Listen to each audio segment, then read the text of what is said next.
Hi, and welcome back, junk journalers, to my YouTube channel. This is Laura from Hyperstamper, and today I have a really different kind of journal. I have never done one where I've left the jacket on before, so this is a first. It might be a last, but I love it. I did not want to lose this cover. It was so pretty, and the book underneath was just completely plain, so I kept the cover on. I'm working with it instead of around it. All I had to do for this was take an old piece of vintage necklace that I ripped apart, and I have a few of these now, and I added that and this little bit of black chain here, which is longer than the book, so it kind of drapes downward.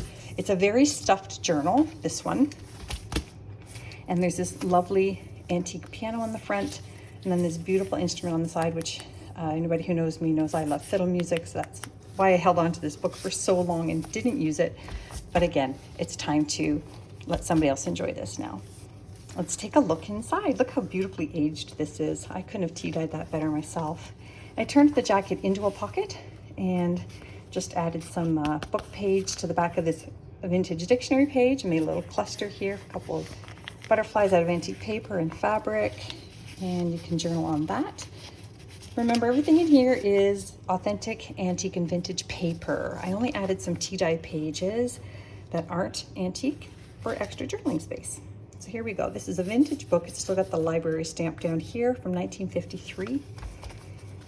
And I kept in those first original pages. I love these markings when things have been in the library. You know that it was enjoyed.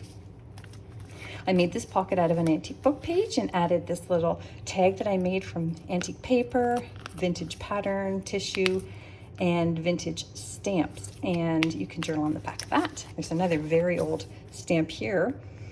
And I just made a little envelope here out of vintage antique paper. Oh, this one's from Paris. And you can journal on that as well. And I did some hand stamping too, there as well. And I made this vintage doily into a pocket for this page. And I've got this lovely old postcard. Isn't that great? Look at the car. I love it. And that is from circa 1920.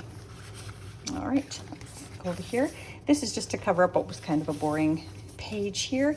And it's an old accounting ledger page, and I kept the hand stamped number. I didn't hand stamp it, somebody did 103 years ago. And this is a vintage recipe from an advertising book, and that's the advertisements on the other side.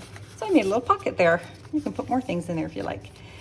This is a hidden paper clip, so you can use that anywhere in the journal that you like on both sides. And this came out of that Guide to the Opera, 1899. Look at this wonderful print.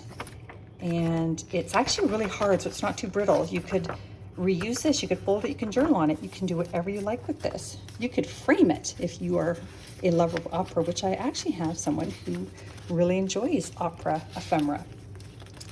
And over here is a little pocket that I made out of a vintage wildflower book. There, that one there. And there's a little photograph of it's the last one I have, I believe, of that Boy Scout camping trip from the 1940s, and they're in a canoe there. Isn't that wonderful? Oh, sorry, I'm gonna put that right back in here. That's where it lives now. And a lovely little page from Bedtime Stories, 1940. And I made this little book out of a 1945 dictionary page, and I added my scrap papers. Why throw it out when you can do more journaling on it, right? Right. 1930s Monopoly money. And over here is a wonderful page from a book called The American Garden. And I'm just gonna, it's a giant book here, but I pulled it out of that one. And that is a vintage book as well. But look at these lovely, lovely photographs. They're more beautiful in person.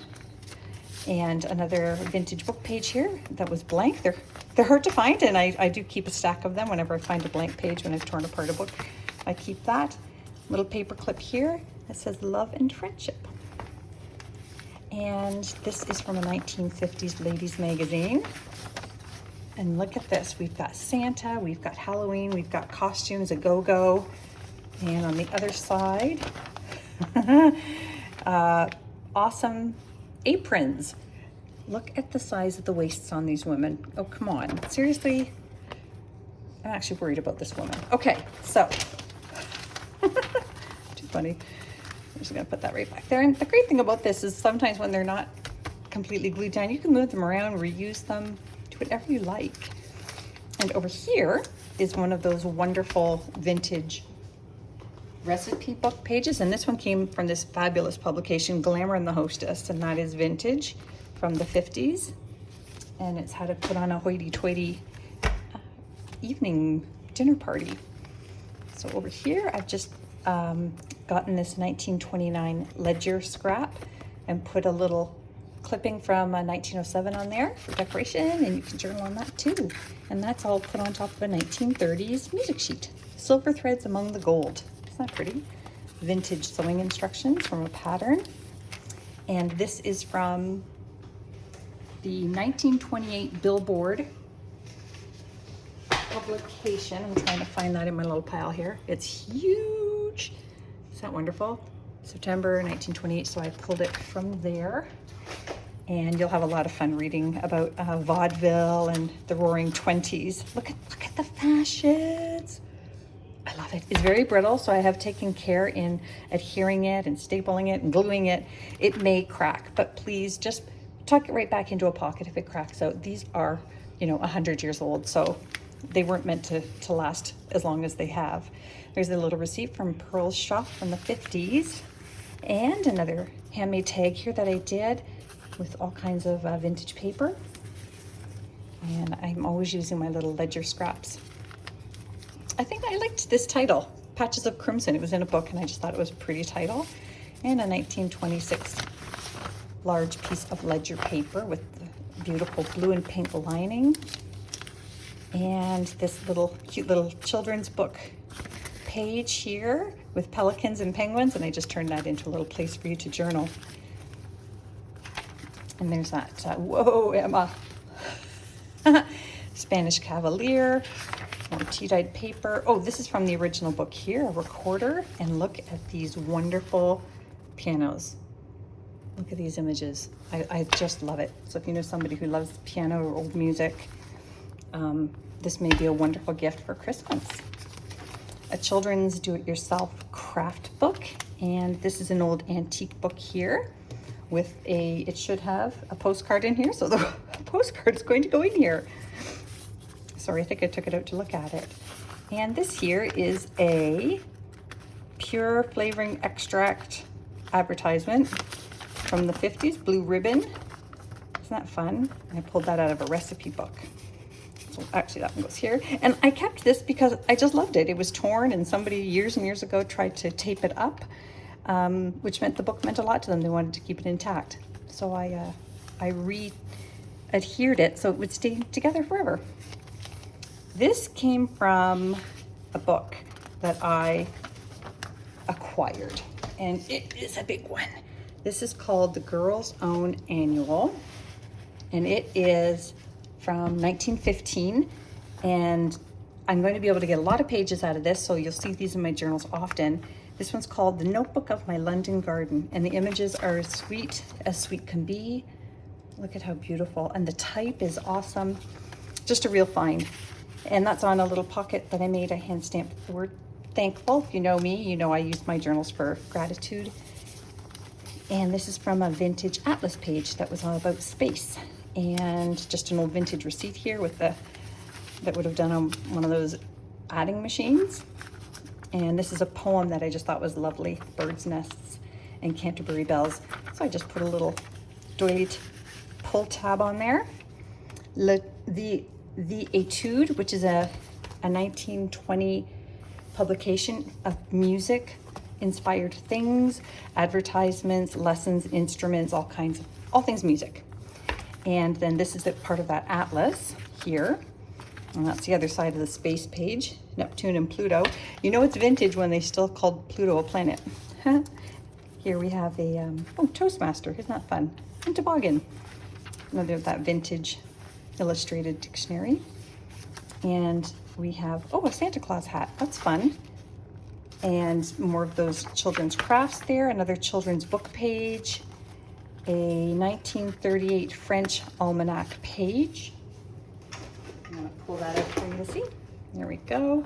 And that's from Paris, France. Isn't that fabulous? And that's a page from the Theatre Arts 1955 publication. Look at this lovely lady. And this is from a ledger, which was actually September 30th, 1926, which was a practice book for a student taking bookkeeping. And there's that wonderful French almanac page there. It's August 31st and likely September 1st on the other side, Labor Day. And just some vintage ephemera here. That's from an old book cover. Oh, and a lovely illustration from a children's book. So it's a very special book to me. Oh, I forgot this last pocket here. I put this from 1910. Can you see that down in the corner? And it's just from a newspaper or a magazine that was for farmers. And that's a prize-winning chicken, rooster. There we go. So that is this wonderful music book. It'll be up on Etsy shortly, and don't forget to subscribe so you can see these just before they go on Etsy. And I will see you soon. My Etsy link is down below. See you soon.